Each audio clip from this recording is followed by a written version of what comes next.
Patalo fatu si mai al whaafonga o tato tala mai sa mua mole nei vai aso. Ua whaalawilo nei le ata wa avea matanga vai o le whailonga ino le ono se fulu o tausanga o le malo tuto atasi o Samoa. O le ata na whaalawilo ina le tamaitai palemia i le vai aso na te nei, ma o le whiau au tu, o le folau ma le whaatua tua, po le sail with faith.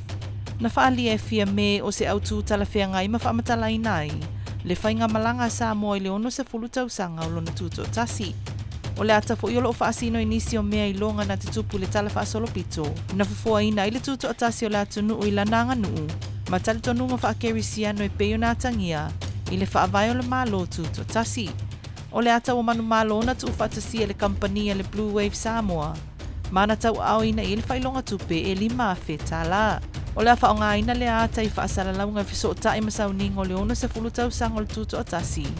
Maua pui pui a whaaltu la fono e le mawhai, ona se ona whaonga ina e se tasi, e au noa ma se whaatananga.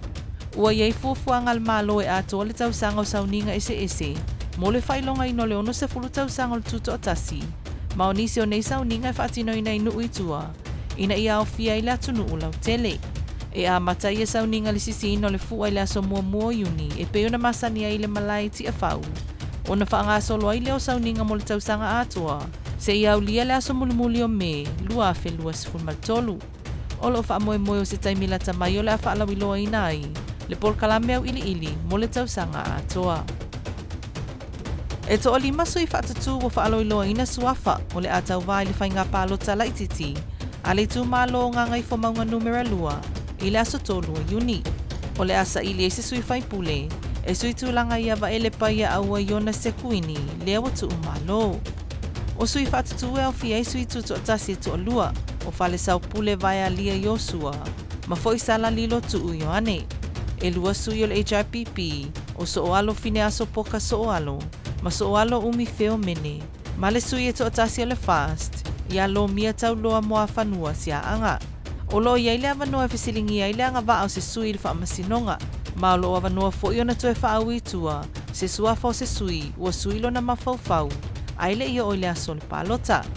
O le tu malo ngangai fo maunga numera lua, e au fia inu o sa fune, sa maunga, fale tanga loa, le whangoa lii, mata vai, fatu valu, paia maleangi angi. E to tolu sui tamaita i whai pule whao popo, ua wha maunia mai e le wha masinonga mawalunga, ua te tau le whafonga whetalai ona wha tau tō i se avanoa pito i la tamai. O sui tamaita ai ia o li i male manua lo fatu au, ma whaanga se ali i sapoa whiangi ai o le HRPP.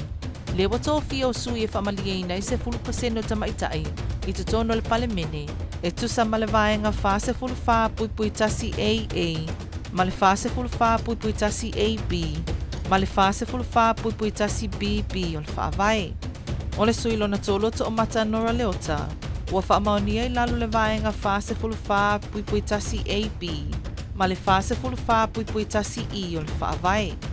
O le tofi o to o mata wa sui tūlanga le sui whai pule tamaita ina wha maa vai, o le ota ti malea vai, ina wai se tangi o whainga wha atosina e wha asanga ia te ia. Mai tu so le wha vai, a whai e wha maa vai se sui tamaita ina whiriwhiri e le whainga palo ta tele, ai tu lai se sui ali i le whainga palo ta lai titi se so o ai. E te tauna whiriwhiri e le sui tamaita i pito atu i le pasene o ana palo ta na maua, e a vea ma sui wha o popol pale mene. E ui o whale a lupo na iei le sui tamaita ina wha maa vai e peitai, na whiriwhiri e le tō wha fui ona tēnina, o se sui whai pule ali i e sui tūlanga iai. Ma o lea nā langa te tau e le whiriwhiri o tō mata, o nai se so o atu le mawalunga le pasene o ana pālota, ina i atu mau pēle tō tele o sui whai pule tamaita i te tono le pale mene. O se ali e tolu se fuluono tau sanga le matua, o le tangata pito i Tala Fou lea wa maliu le wha mai o le COVID se fulu maleiva.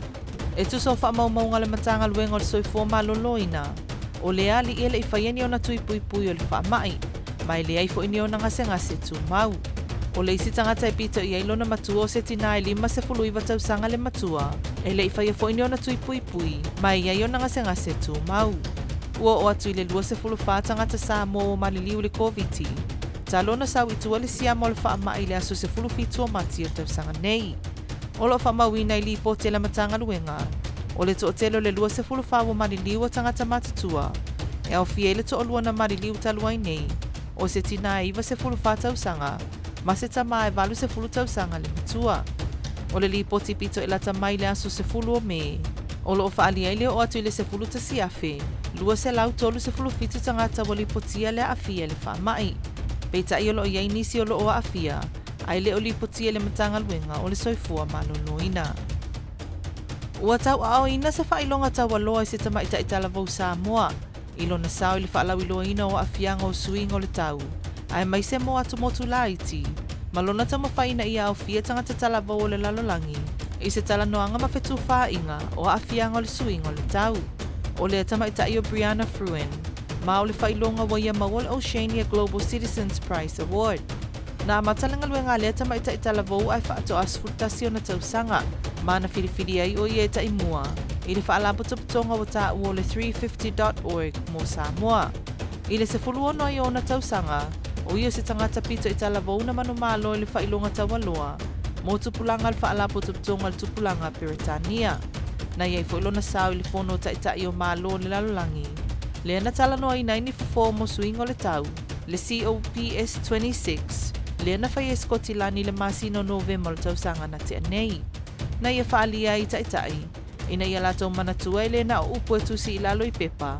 Ai au ina manatua lato upu mga io inga e whaatino. Ina ia whaasao ina tangata o le lalolangi mai suingo le tau. Ma le tala muli. E to oluani tamata alo o lea whato a o fiatu e tau vai le tūlanga mawalunga le taito o fitu. A le HSBC i le vaenga le aso sooi nei wharani ma Peritania. O la uai o ati junior ati mai laulii whangaloa masatu paitea. Ma ne weli mo le si leitu fio laulii whale asi umasapa palii. O Yesu i fō le auta i to ofitu e Samoa whaalau iloa mai ele whaia onga. Ia muli anga tele Brian Lima. I le se fulutolo le atau vai e lua le HSBC 7s. Leo le aso so nei. O le au atoa o tamata alo lo ta alo i kalapu i Samoa. Ai o moli mawina le mawalungo le lato tau mawhai. I tamilu sanga e lua i o te atu. O le to se fulutolo atoa o whaalau iloa ina mai. O me lani matavao le kalapu o Mary St. Joseph's. Va a fau ese a pelu maliko le te patasi. Va o vasa a fasu o le tamauli sa le lolonga. Ati junior ati o laulii. Fa a fo i falaniko le te patasi. Ia feta persaulo le te patasi. Ne weli mo le si leitu fio laulii. Miracle fai ilangi o vai lele. Motu o petayo si umu. Owen ni weo le tamauli sa le lolonga. Paul Scanlon na motaa. Steve no sai mai vaiala. Ma waina sione mai le tamauli sa le lolonga. Tala na mo le nei vaiaso, fasoi foia.